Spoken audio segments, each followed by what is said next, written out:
Boom. No idea when this actually happens, though.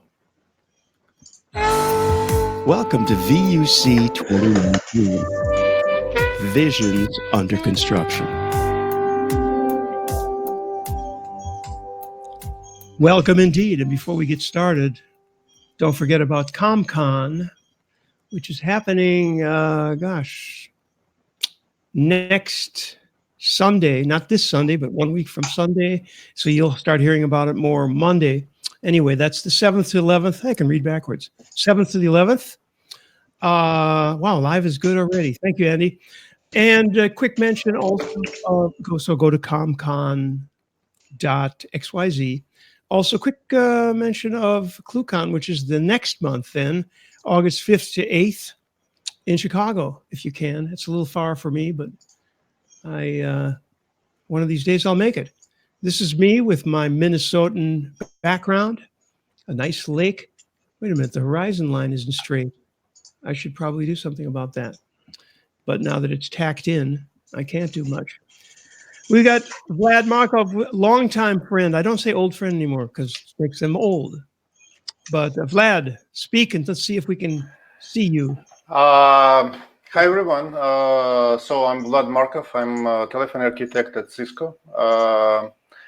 Since Randy was describing that we can go not only technical points, we'll talk pretty much about life, universe, and everything. Absolutely. I think we should even talk about the IRA, the Russian agency you used to work for. That the election. No, I was actually fighting against them. I know you were already there. I want to clear a couple of things up though, very quickly. That I met you online, maybe even on Google Plus. I'm not sure. Yes, Google Plus. Several years ago, but for the first 5 years, no, first 2 or 3 years, I thought your name was Vladimir, and in fact, it's not Vladimir. It's Vladislav, right? Yes, I'm named after Dracula. Okay, that's an honor. We Yeah. also have Andy Smith with us. Hello, Andy. Hello. Hi, Andy. Always to you. Or most, anyway. Okay. And Michael Graves. Thank you, Michael. Hello.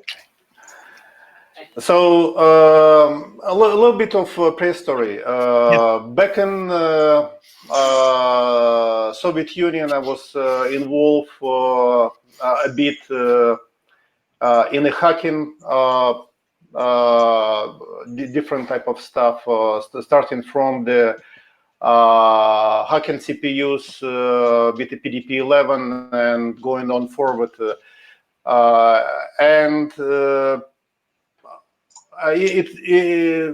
At some point, I reached my top level, what I can possibly explore in Russia back then. And in 1995, I escaped to United States. But prior to that, one of the interesting points, I was heavily involved overturning back to democracy from the Soviet Union kind of iron grip. Which I'm extremely proud of. I was one of the people who was standing outside during the coup d'etat 1991 when Gorbachev was captured by the soldiers, not soldiers, generals. So that was a bloody mess over there.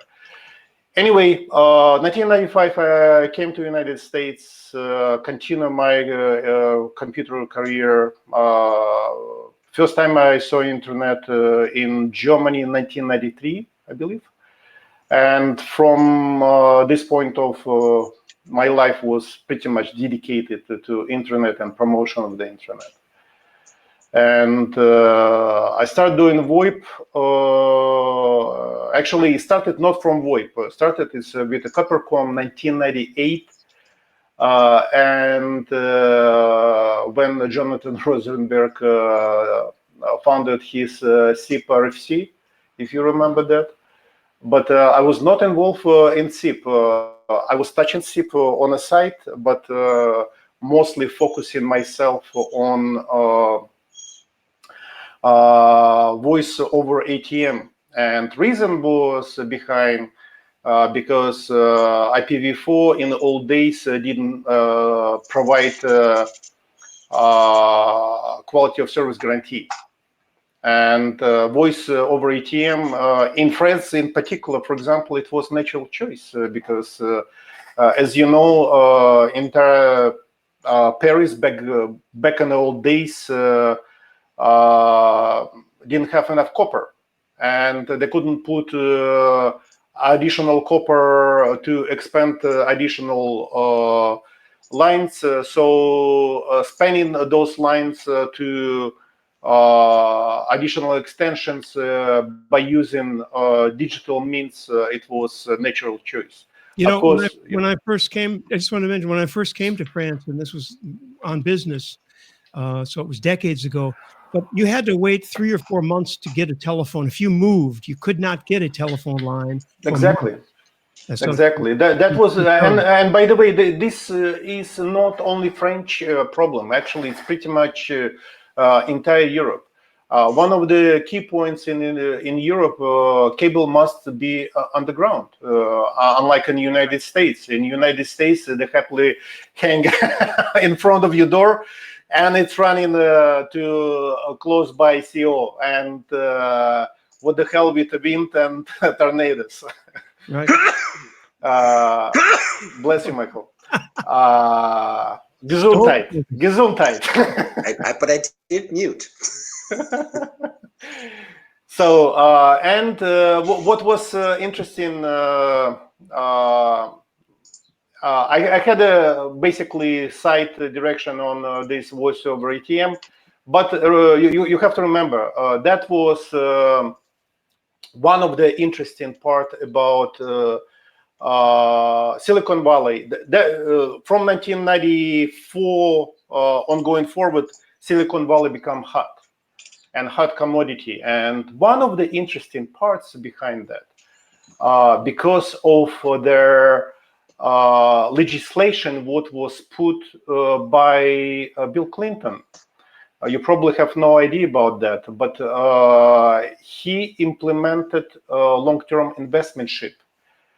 And for the investors, it becomes a kind of money laundry type of scheme, how to just basically produce better results than it should be. And Silicon Valley sparkled out of blue ongoing forward. And money starts rolling right and left, and all supplementary stuff start kind of growing after that. This is speaking about political decisions. So we should actually think not Al Gore with, of course, he didn't invent internet, but he was heavily involved in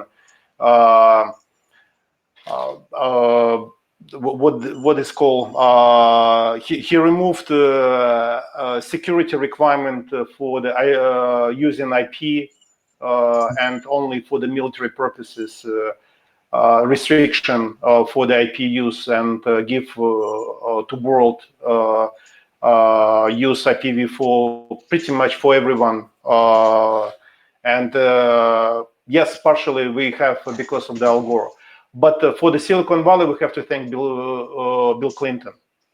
And what was interesting after 1994 ongoing forward, all of the supplementary businesses around Silicon Valley start to flourish because money starts rolling to engineers. Engineers like to spend on something else. And one of the supplementary stuff was wine. So wine, travel, and restaurants start booming out of blue. Plus European influence become huge actually in Europe. And one of the interesting parts about specifically European impacts. Like, for example, when I came to United States, situation with the bread I could find only in the local stores sponge bread, which was uneatable, and it was absolutely horrible. I was suffering. Going to Safeway to get the sponge bread, it was, after Europe, it was just horror. And 2 years down the road, we had French and German bread, and we started getting delicatessen. Something like foie gras and different type of stuff, exactly because of the injection of the money, exactly because European influence started getting from the Silicon Valley and spreading pretty much through California. And plus, people start lobbying stuff on a political level for the import goods and stuff. So for fast track to 2001, we had a major flop of the dot-com boom, if you remember, and it was a major bust. I mean, Silicon Valley folded quite significantly. I was fortunate enough to join America Online, pay my tenants for bitching about America Online. And I joined them and worked for biggest IVR in the world. We had 2.5 million customers. We had Moviephone, if you remember that services. And we had also one of the first speech recognition system before Siri actually came to the market. So you can actually dial with your cell phone back in 2000 and get pretty much, you find out based on your zip code what movies is going to be playing and stuff like that. And that was a fascinating experience back then. And my love was for wine was going through the roof. So I started discovering one winery after another in Napa and Sonoma Valley, and learning about wine and what I like, what I don't like, which region in Sonoma and Napa is the best, which region it's not so good. And at the same time, in parallel, I was kind of start targeting towards to the citizenship in the United States and try to discover interesting parts about democracy and how democracy affects me. And I saw a direct correlation about that stuff, what was happening in Russia when KGB officer took over country, and how countries start flopping slowly to crony direction. And I was genuinely frightened about the situation. Actually, it was complex problem. It was a problem with George W. Bush because he was really an uneducated man. I mean, I was thinking how America can possibly elect such president who can't pull together several phrases and can't think logically. And I that think was we've made a lot of progress since then. you know, I was thinking it cannot be worse the situation. We cannot hit the. I was thinking, okay, we hit the rock bottom. You thought that with George W. Bush, you mean? That was George W. Bush. We hit the rock bottom. No. And oh boy, how much I was wrong. And that was. I'm personally independent. I don't really care who I am going to vote for, Republicans or Democrats. But what I learned for staying in the United States. One of the things when my kids were going to the school, when you pass an exam, you have multiple choices. and you have multiple choices, A, B, C, and D. And questions, I mean, you have statements and a question about the statement, and choices among for what you get. It's not necessarily ideal answer for your question. Mm-hmm. It's you have to choose among those questions what can be okay for you in the current situation. And if you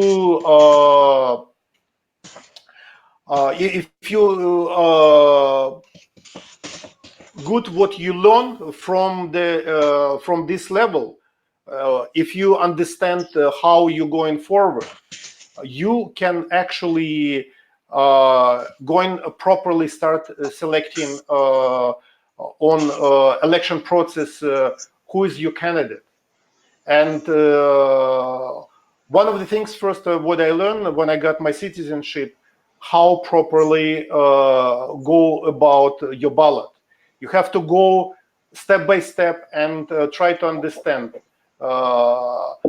what is budget of your county, state, and stuff like that. Do we really need this particular project? Does it actually fit our line? I mean, for example, California right now building high-speed rail. Yes, do we really need this project? Yes, we do need this project. But reality, implementation, what was suggested, it was absolutely horrible, because implementation was suggested to build through the Central Valley where nobody lives. So there is no benefit for the state.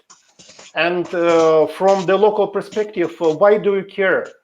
But for example, in France, when you build in high-speed rail, if you build in infrastructure, you build in from big city and going to rural city. So if you need to go, let's say, to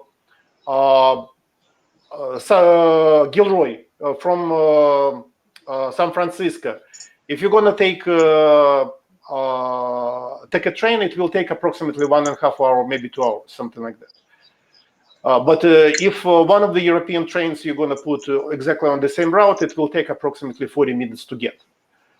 And how the situation is better, because you actually bring in rural suburbs to the city, dropping the price for the real estate, and it's becoming really, really, really good. But isn't one of the problems in California, isn't one of the problems, I can't get rid of the focus here, isn't one of the problems the right of way, so that, for example, the, gosh, let's get this right, most of the tracks on Amtrak, there's only one track. So that makes things a lot more complicated, right? You know what I mean? In other words, trains can't run in both directions, so they're very poorly run. They're very often late. Whereas in the East Coast, I think you're a lot better off because they're used to that kind of commuter train. California really isn't made. It's made for the car, for better or worse.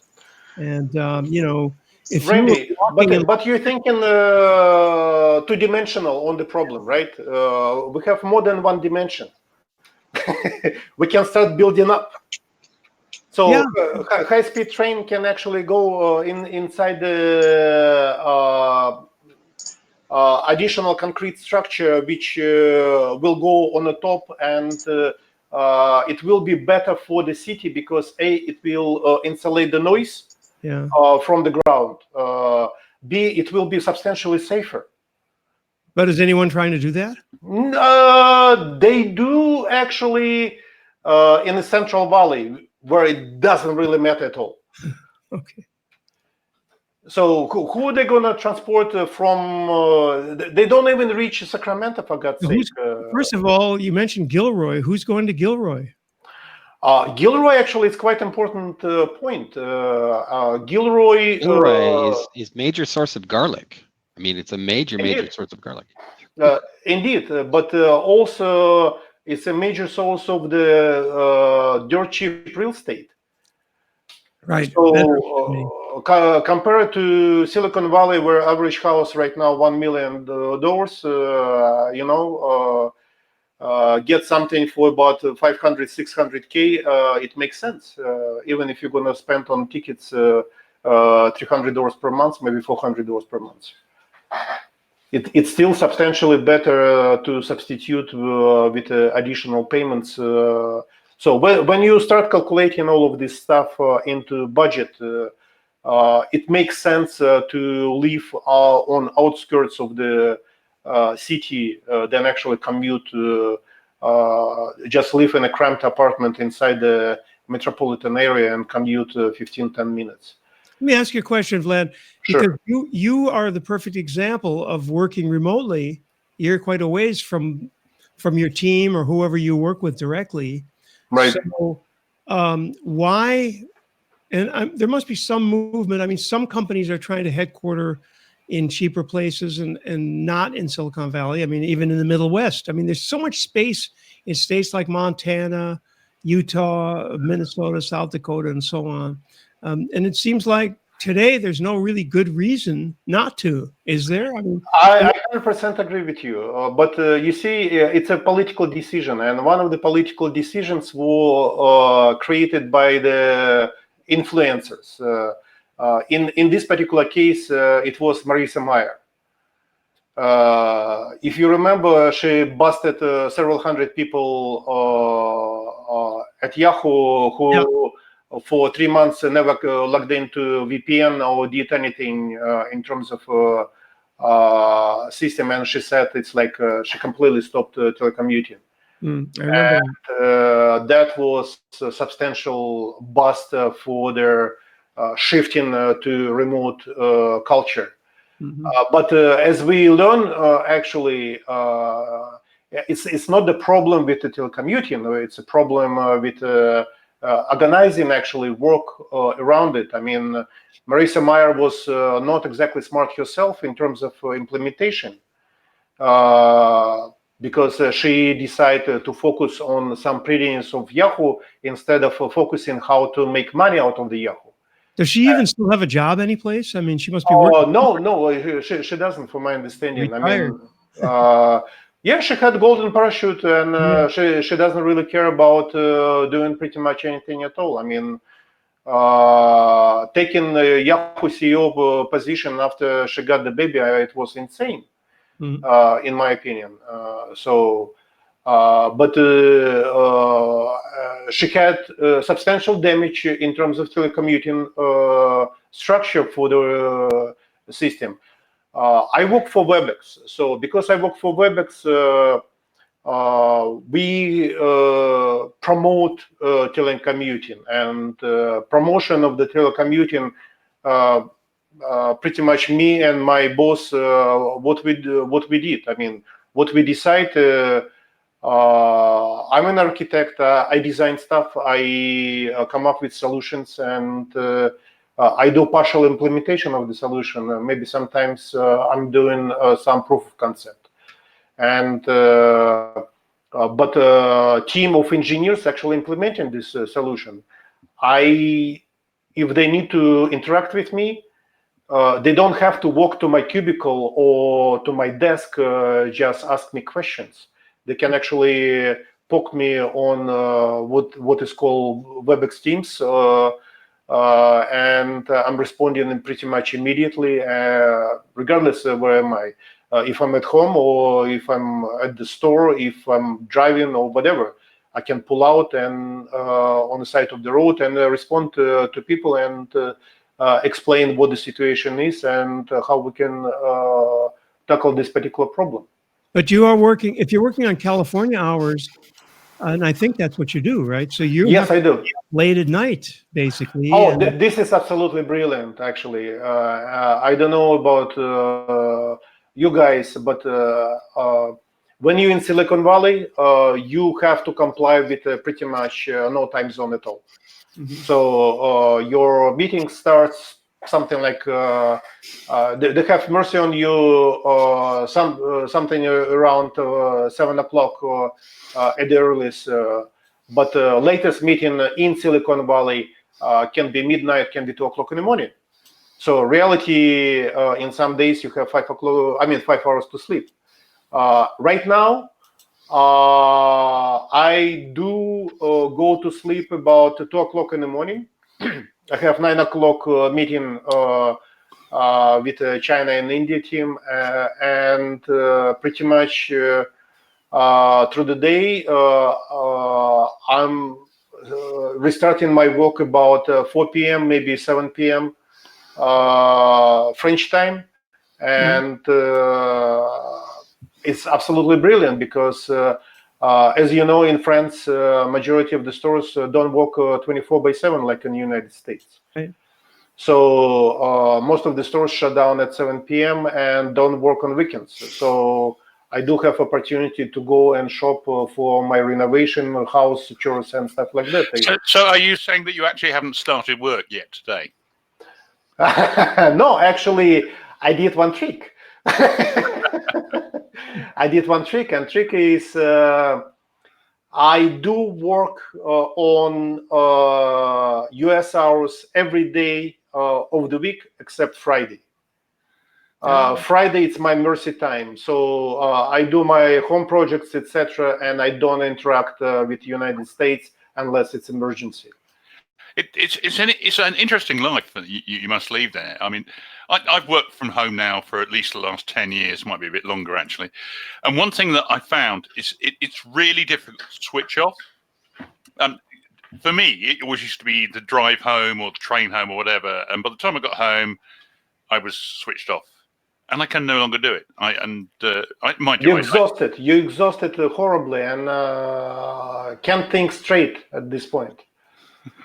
I totally understand you. I mean, my last commute when I was staying with my friends in San Francisco, we had a free shuttle coming from San Francisco to Milpitas HQ, and this free shuttle will ride in one way 2 hours.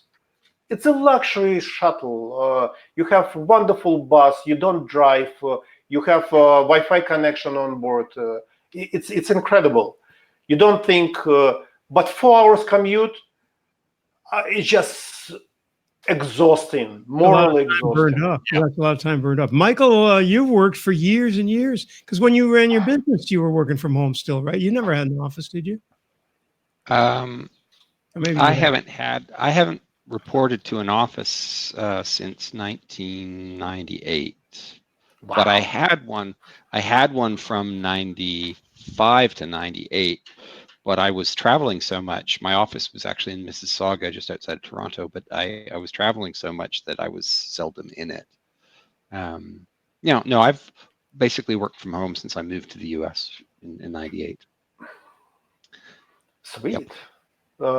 It's a big adaptation, though, and not only that, but there's this cultural adaptation. And I tracked Marissa Mayer's activities with great interest because I thought she was. I thought the thing she was reacting to, which she did rather poorly, hinted at some cultural rot in the organization. They had some problems of what they thought they had, they didn't yet have. So they were a little ahead of the curve.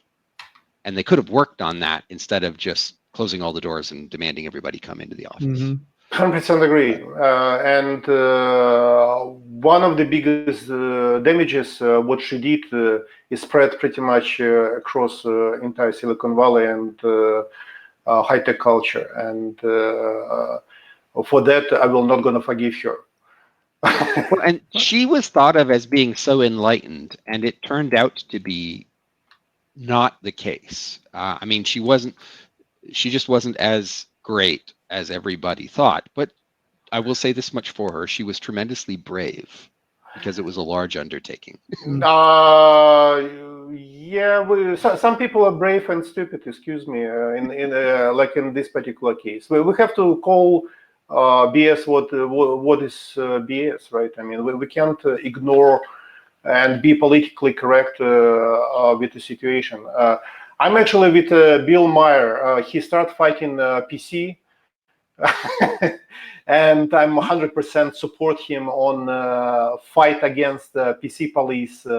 So I believe we need to go against stupidity what attacking our life, because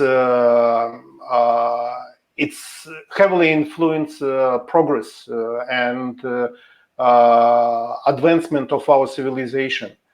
So Marissa Mayer was a disaster for Yahoo, and you're 100% right that she was out of her depth when she took this particular position. And I'm really feel sorry for Yahoo folks. And one of the things would actually, I believe, I mean, I attended several times Hackers Dojo, coworkings, and this type of meetings when people were presenting their business idea. And first thing what I usually was asking those type of people, how are you going to monetize it? How are you going to make money out of your idea? It's not about that, okay, guys, I have a brilliant idea. It's going to be pretty and it's going to be nice, and a bunch of people will jump on it. And major question supposed to be, if this idea is so brilliant, where's the money? Where's the money, Lebowski? And how it will come to the picture 1 year from now, 3 years from now, 5 years from now, 10 years from now? And how you're going to assume growth of the company and fighting against competition? And unfortunately, Marissa Mayer was not able to deliver on those type of vision. Frank speaking, I don't believe she had any vision at all. But there's so many companies around who are not making money. I mean, as far as I know, Uber has consistently lost money all the time they've been around, and there are many other things. Don't they say that Amazon is not making a profit? Well, Amazon has been careful. profitable recently. Okay. Be careful what you say about Amazon. Amazon is very sneaky. Well, Amazon, I think we can all agree that Amazon has such a stranglehold on the market that they will make, whether they're making money now or not, doesn't matter. They're going to make money, and the guy's clever. He may be a little ruthless, but bad example. But if you look at Lyft and Uber, I don't think either one of them are making, they're losing a lot of money. I'm totally agree with you. With Uber, what investors do as of today, they actually put a lot of faith in Uber direction and investments. It's in the faith of Uber has this brilliant idea about substituting taxi worldwide. And after that, they're going to implement self-driving cars, killing pretty much taxi drivers' jobs worldwide. And I'm looking from the different perspective. I mean, yeah, Uber probably first in this particular direction, Lyft following that, but reality for the market, it's not who is first to this particular technology. And one of the brilliant part about Apple, when Steve Jobs returned back to Apple, he showed it doesn't really matter that who had this idea about technology. We're going to steal it and we're going to make it profitable. And he did pretty much delivered on every turn of the way. And pretty much half of the Silicon Valley, it's an excellent example, exactly the same thing. Stealing ideas. Yeah, no, it's just a funny thing because Uber, the reaction in Europe, you may have observed this, Vlad, but here in France, taxis. If you've ever taken a taxi in Paris, first of all, they may or may not stop for you. They may or may not be in a good mood. They're very expensive in a lot of big cities. And right. What Uber did, and we can kind of thank them, is that they put a little bit of the fear into the taxis so that taxis have their own apps that can call a taxi. I know in Germany there was a thing. Here in France, there's a Allo Taxi or something. So they've reacted to it.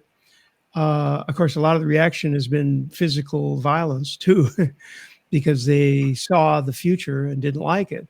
And it's a complex situation because of the taxi medallions, you know, the thing, their license. Yeah, So true. that's a whole other question, actually. Each business. Randy, actually, you touch on a very interesting subject about medallions and everything. One of the things what I was thinking to talk about, it's what we're going to do with all of those drivers, because self-driving cars are coming, and it's going to be huge impact. And it's not only truck drivers, it's the taxi drivers, it will be delivery drivers. I honestly think that we'll be dead by the time that actually gets really big adoption, because they're not ready yet. But you're leading to another topic which I'm interested in too, and I'm sure you have some interesting views on, and that's artificial intelligence, so-called. Self-driving cars are depending on that kind of so-called intelligence. I mean, it's machine learning, of course, but I think AI has been oversold, and you may have connections to the industry just in who you've met and who you know that say otherwise. I don't know. I met one person who works intensively in that, who says, "Oh God, I can't tell you. I'd have to kill you if I told you what the government was doing with AI." I still am very skeptical, and I'm wondering. I can tell you that you're absolutely wrong about time of the delivery. You and me, we will see this within 3 years. Within 3 years, it will be a huge amount of self-driving cars riding on the French roads, and one of the reasons for that, maybe what is Google change again this bloody name? Is it maybe? No, maybe it's a social platform.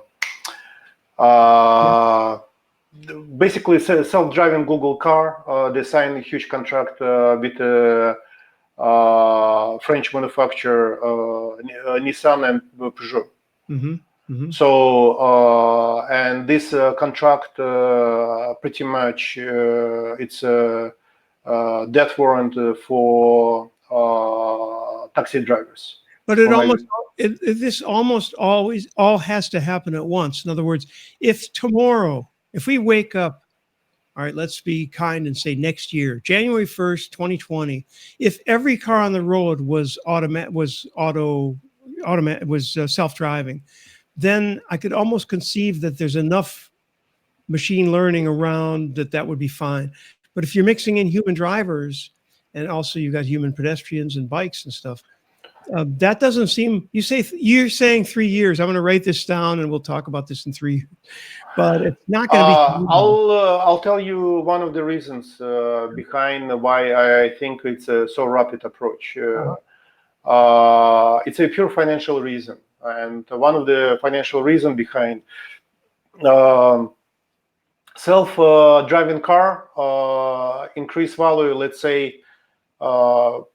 Let's take obscene number 20,000 for the self-driving extension. Okay, 40,000, super expensive extension for on the top of the price of the normal car. Okay, 40,000 euros or dollars. You're gonna get a self-driving car. 1 year payment for the taxi driver, which will work 24/7, will cost you 120,000. Yeah, okay, fine. So what you have in approximately 4 months period of time, you're paying off for the driver, and car drives by itself.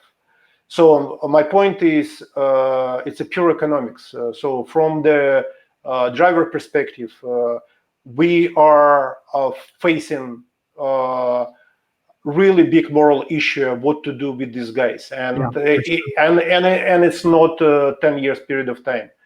It's extremely fast approaching.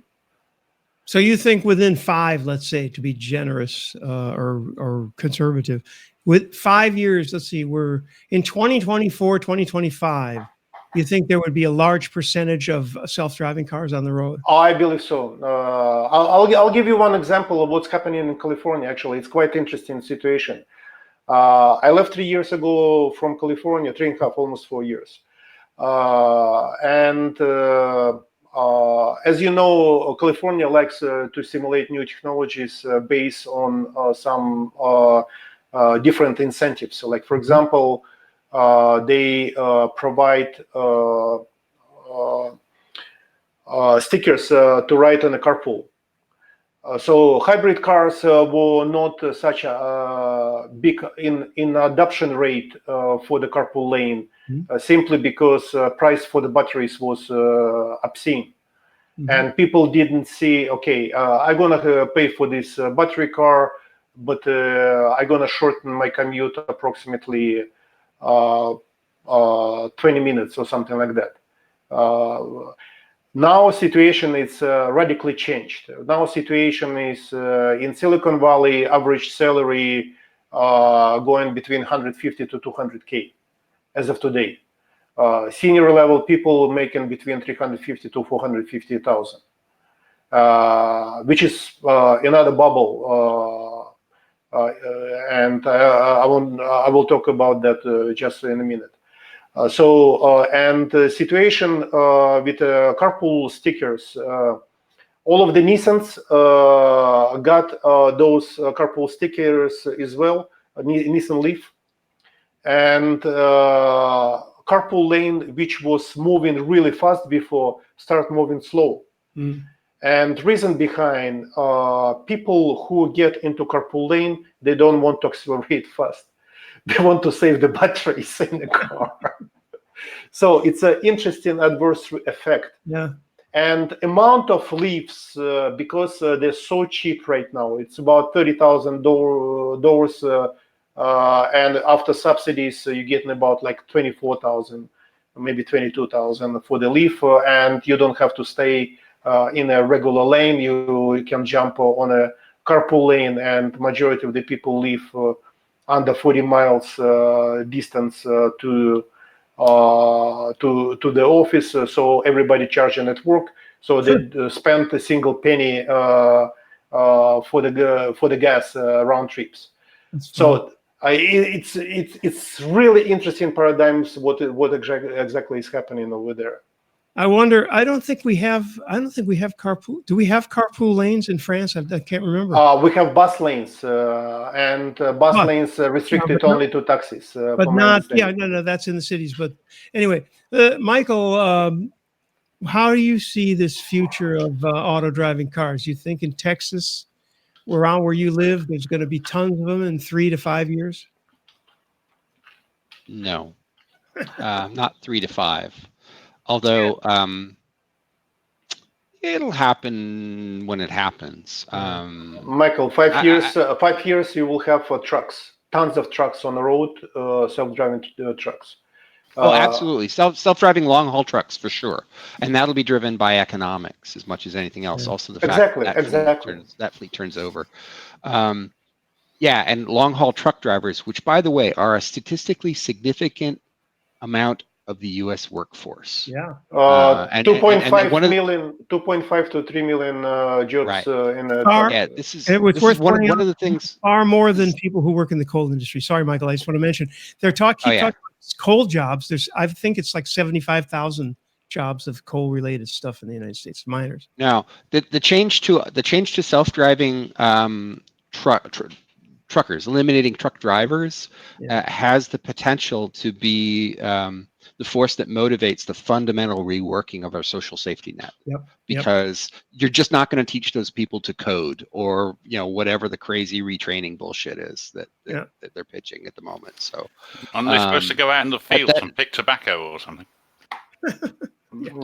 And singing. We could teach them to play guitar. But yeah, it's a huge problem. It is a huge. It is enormous problem, and that is another part what I was planning to mention. That is a situation. It's not just United States; it's a worldwide issue, and worldwide issue. It's a required safety net. We can't teach them to code, how to code, but one thing is what we can teach, and one of my kind of motivational speeches about coal industry. When Democrats describing it's like, oh, we're gonna take away jobs from the coal industry. You can't talk like that to these guys. You're saying you should actually describe, guys, do you want to spend entire your life mining coal and have lung problems? Or you want to be retrained? We will help you retrain to clean energy, where you're going to make more money, use your screwdriver and hat, and not put your life in a jeopardy installing solar batteries across of the state and making money for your families, better money. But you're underlining something here, though, and that is that there are fundamentally two forces at work in the U.S. politics right now.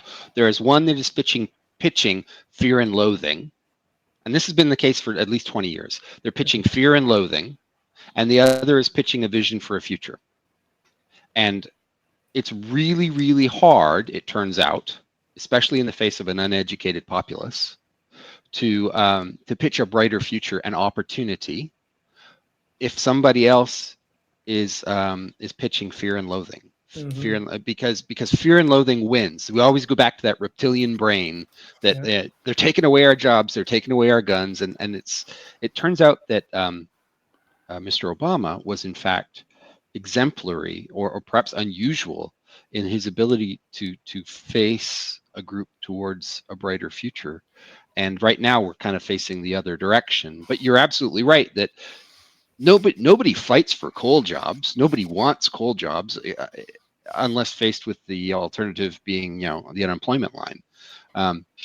And there are so few jobs there that, heck, they could actually they could motivate Walmart to take up that many new employees and probably be better jobs. But it'll be interesting to see what happens. I think that the other thing that worries me, actually the thing that worries me that's closer to home for me about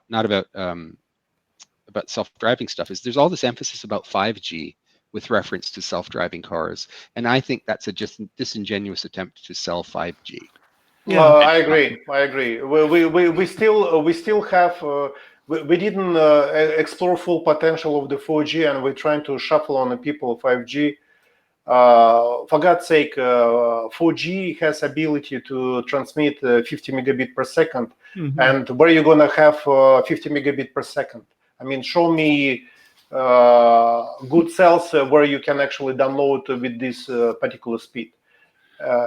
And all of the providers, not only in the United States, in France in particular, throttling that stuff. And they're trying to sell 5G as a new miracle, which is absolute baloney. Well, and they pitched the low latency requirement as being something that's really important for self-driving cars. Not true. But I think absolutely not true. Because it doesn't matter how low the latency is. There's more smarts on the car. Decisions being made locally about its operation. It's not going to be like remote controlled by some cell site.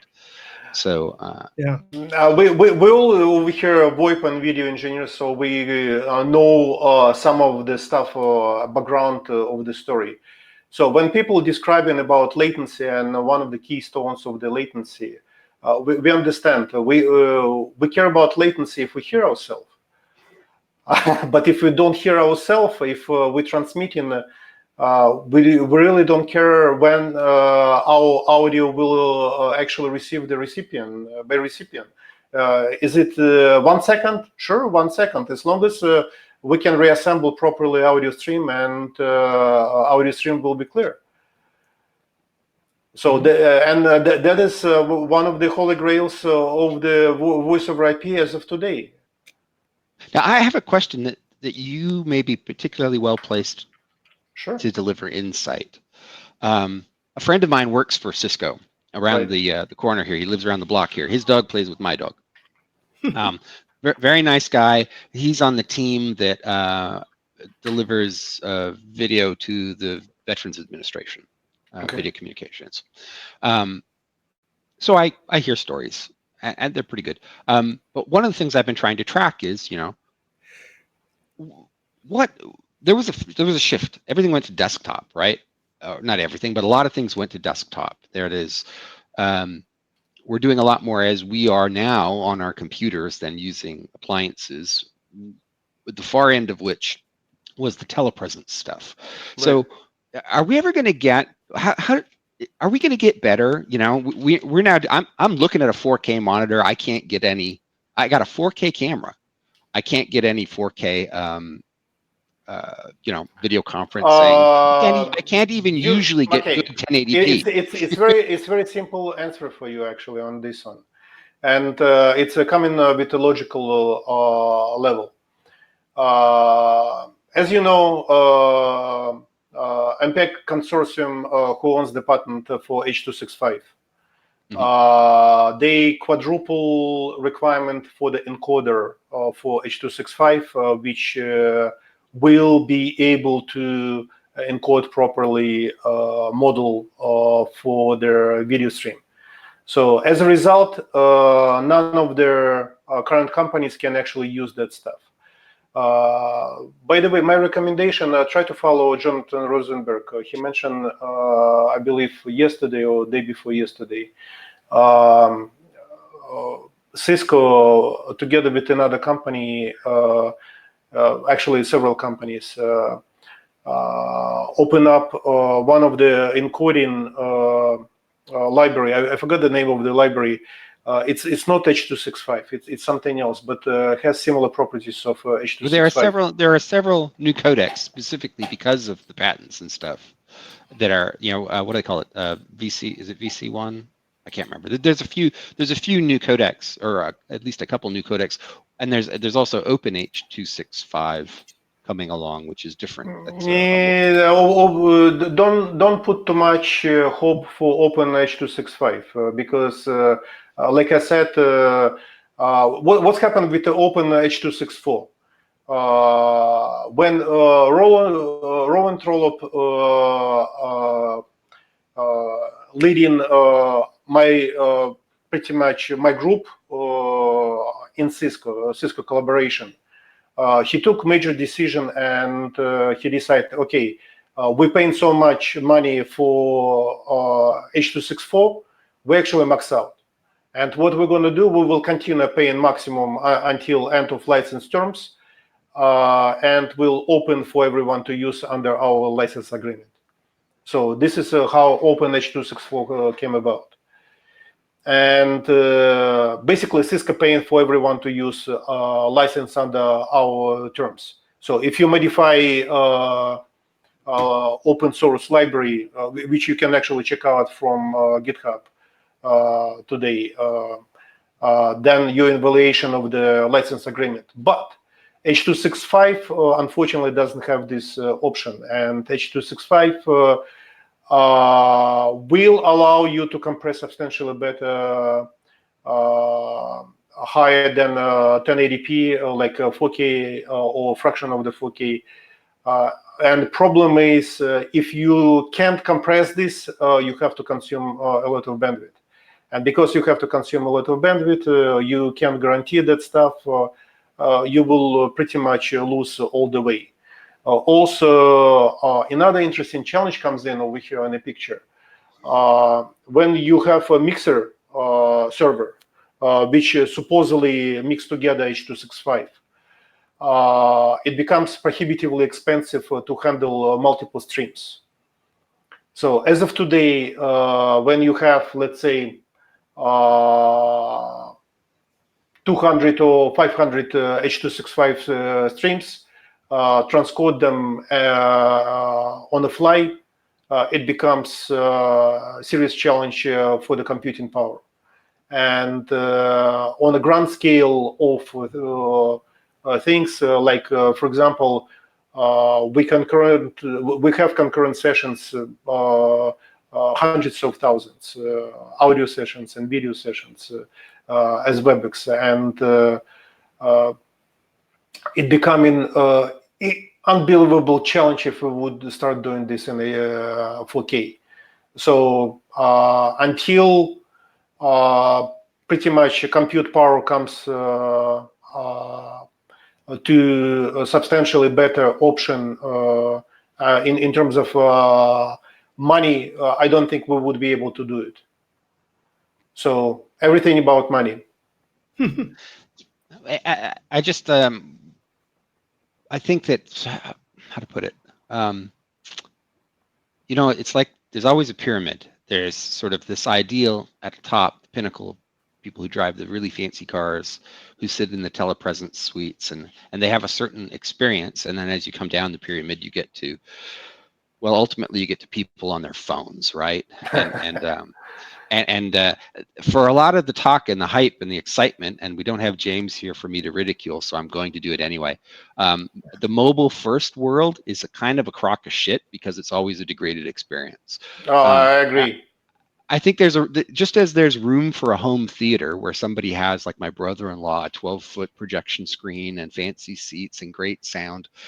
What I'd like to see is some migration away from this kind of stuff and more emphasis on the fact that you can Michael, do it really there is well. another challenge actually. I'm glad you actually mentioned 4K screen.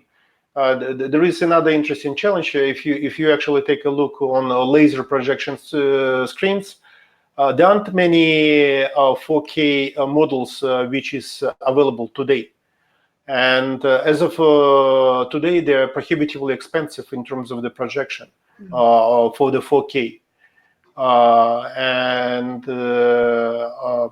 DLP, yes, plenty. But DLP, as you know, it's baloney in terms of longevity. What are you going to do? I mean, after 240 hours, when lamp blow up, I mean, bulb will go to trash.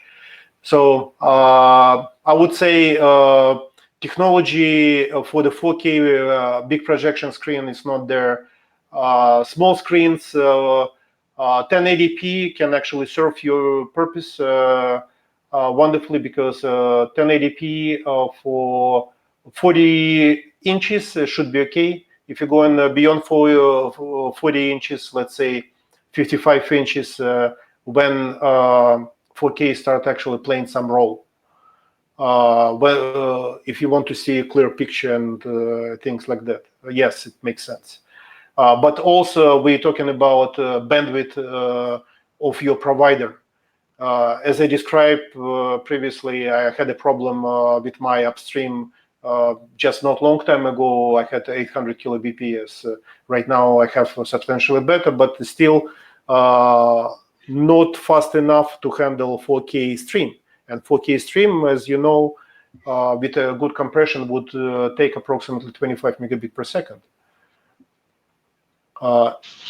So it is challenging. Actually, that's not entirely true. There's some mythology around that, but it depends what you're doing. For example, the folks down in Australia who produce the vMix software, which is not in the communication space, it's more in the live streaming event space.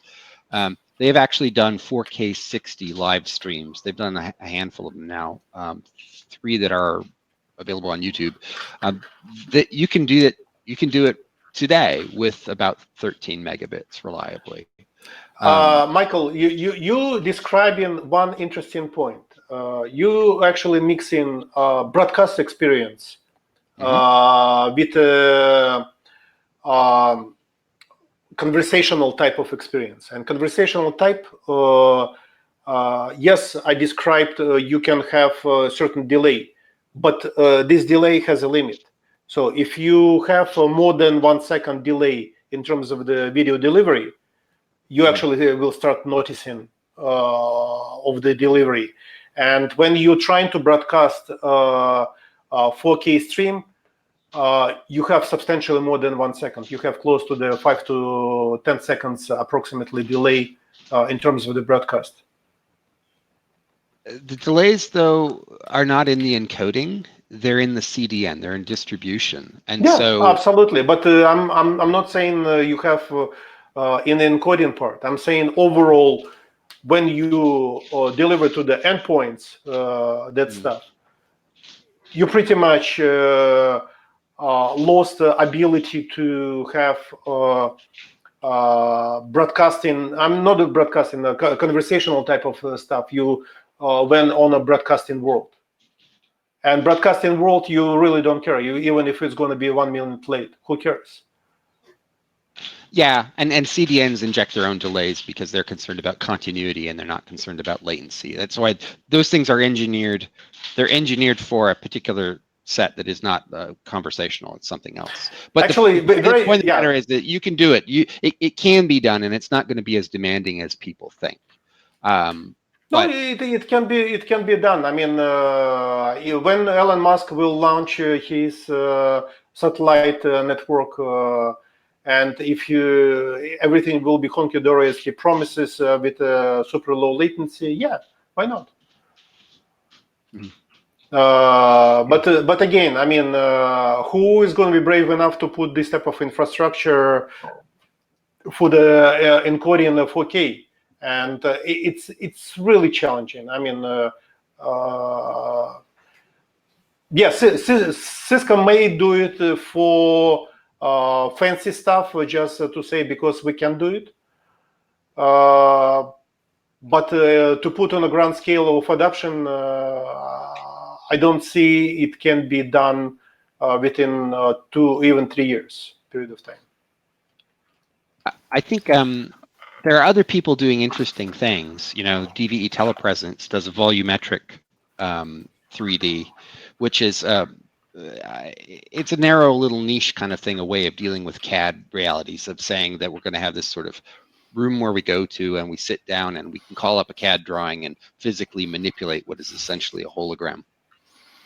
That's interesting stuff. I just think that a lot of the lower end of the market was driven by, you know, granny talking to the grandkids, and in the upper end of the market, or in the middle, I think there's a lot more value for other things that we could do if we had a better quality experience, as long as we're focused on. Michael, I'm actually much more key on what we can do with what we got, because let me give you one example. As of today, what do we have? We have video experience. We achieved this. So we can see each other. We can have conversation pretty much across the world. If we're going to have Australian people over here, they would be pretty much having the same wonderful experience. So we got here. What we missing as of today? One of the key points, what I believe as of today we missing, it's ability to physically interact. And physical interaction, like for example, to have remote robot capabilities. That can be, yes, we can achieve that. You're on mute. Yeah, we've done that. Andy and I have done that. I have actually pinned the microphone on Andy's Beam robot so that Andy could attend ClueCon. and Andy rolled around ClueCon via the Beam telepresence robot with a microphone pinned to the robot so that he could be heard around the room. You see, Michael, it's very interesting point what you actually make, but it's on a small example. You know, it's like cooked stuff. I'm talking about the next level when we can do remote surgeries.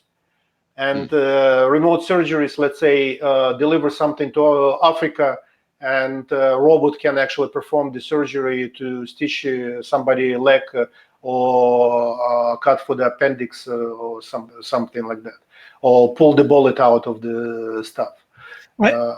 I think that what we're talking about right now, what we are doing right now, this minute, it's 720p, and I think everyone has been on 720p as far as I could determine what they call HD, which, by the way, isn't HD in the sense of commercial HD. But anyway, as far as 4K, and Michael and I have had this discussion an infinite number of times, you know, what are you going to look at on 4K?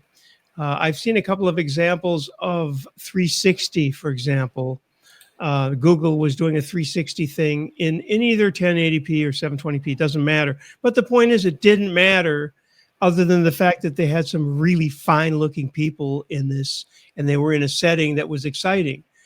We're sitting in these rooms, all of us, and I see absolutely no need to go beyond 720p. 720p is already great as far as what we're doing. You can see everything you need to see. What do you need to see? I do have a pimple here that you can't see, but you know, if this was 1080p, I'd have to put some kind of makeup on so that you couldn't see. Well, actually, it's not right here. It's on the other side.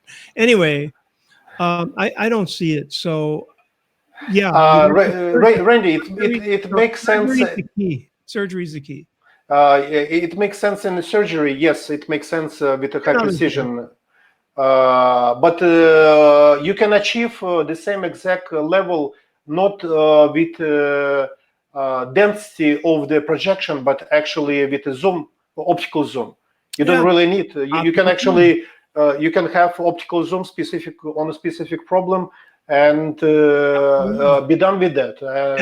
And the other thing is, and I'm positive I'm going to have Michael's nod of approval here, is that if audio isn't good, if audio isn't really good, then who cares about the video definition, right? He's clapping. So I know. Absolutely. I mean, audio is great. Without audio, you got nothing. Without good audio, without audio, you got nothing. With that, I think that. Anyway, I just think that it's true that things have become more democratic through GoToMeeting and WebEx and all these things where video is happening everywhere. Zoom did well. BlueJeans seems to be still ticking along. Everybody's doing video. It's fine. I'm a little concerned though that it's become so homogenous and so commonplace, and that it's a little bit like telephony, right? Yep. Unless people expect more or can experience a little more, we're going to end up with a 4K, the visual equivalent of a 4K audio channel for the rest of the history of humanity. Well, we're missing smell-o-vision for one thing. So until they get that, we do. Wine tasting plug-in. Until they get that, there's not really anything exciting happening. But I have to say, I mean, robotic extension for in my opinion, it's a key as of today. We do need to have robotic abilities and to do remotely. Remote functions for the people, and it's not just for the surgeries, medical procedures and stuff like that. I mean, it can be found multiple different stuff, like for example, porn. Porn. By the way, porn was always driving innovation. Always. Exactly, and it probably still is. Unfortunately, they kind of let it go. You saw this is a good thing to finish with, actually, the hashtag from Bill Maher, which I can't remember now, and it's not something we probably should say anyway, explicit. But cocked and loaded. Oh yeah. About, which is a porn right gay porn president. video. Anyway, that's what we need. You got to have cocked and loaded. That's what's going to drive the innovation. Yeah, we need innovation in robotic technology alongside with the telepresence, and I really believe next round of money will be homogeneous between artificial intelligence, machine learning type of stuff with the extension of the humans on another side of the world. I feel like we just got started in this discussion. We can go further if you want. Well, I think we should reschedule another one. It doesn't have to be far in the future, because we can do this in a couple of weeks. Sure. And continue on and try to start where we're ending here. Because, after an hour, let's face it, nobody's going to want to tune in after an hour of video. Yeah, well, let's do some additional brainstorm and next level, make this world a better place. I think that would be, there's lots of room for that, don't you think? Yes, indeed. Yeah, the whole thing of this has been quite inspiring in certain ways. Certainly, your ability to talk through lots of different subjects, which you clearly understand and know. But we never got to touch about you very much. We didn't get the full story. We have to go. We have to do that again. Yeah. No, it's a long, complex story, and we need to. It's a long, complex story. And now I'm like Randy, escapee to friends from the brutal Silicon Valley. Yeah. And I'm not happy. going back until there's a change. I'm telling you right now, I will not go back there until something changes. Very much unlikely I will go back. Period. I'm happy to be American. I'm gonna vote.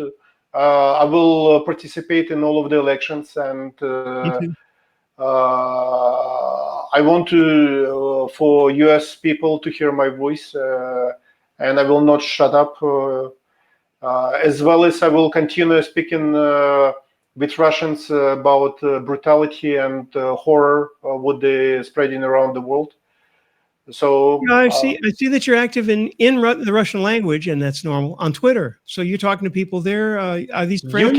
You can actually click on the translate button, and I'm trying to use the correct language most of the time. Yeah. So if Google does translation, it does coherent translation. Okay. If Microsoft, they're screwing up pretty much 50% of the time my statements. And I'm following you, but I can't. What is your? It's Vlad Markov. Is that your? V Markov. V is a Victor. Yeah. V Markov. Okay. You're going to be back in a couple of weeks. We're going to do this. Maybe after I get back from England, it'll be one of the last trips of my life. I'm not going anywhere after that. I'm staying right here in this house with the 3 floors, that have to go up and down. You can always come over here, Randy. I'm going to have to do that one of these days, but right now I don't get out of the house. Too much practicing to do. We're going to say goodbye to Andy. Goodbye, Andy. Cheerio. Bye, Andy. Thank you for everything, Michael. It was great to hear from you. You're on focus. Still here? Okay, here I am. I'm still here. Yes. You're there. All right, Vlad. Thank you, and we're going to get back to you. We have so much more to talk about. We're going to have this. The VUC is going to be Vlad's unconditional surrender. Unconditional surrender. VUC, Vlad unconditional conference. All right, I'm going to launch the outro with lots of clicks on Jitsi, but here it is. I think it should be unusual.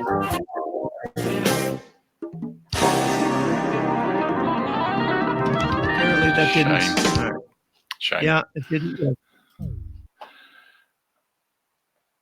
Yeah, Randy disconnected.